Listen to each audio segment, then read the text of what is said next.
Karibu tena mtazamaji, tuangazie dira ya michezo. Karikobangi Sharks walianza vyema awamu ya ligi kuu ya taifa baada ya kulaza Kakamega Homeboyz bao 1-0 katika mchuano wa pekee leo.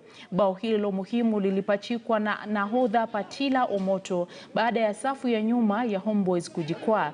Ligi hii itaendelea hapo kesho.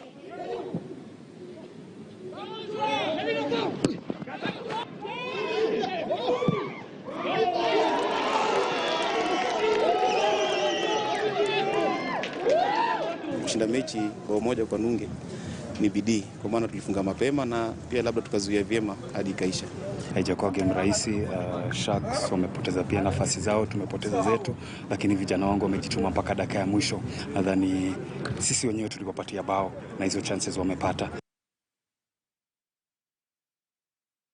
Kufuatia ufunguzi wa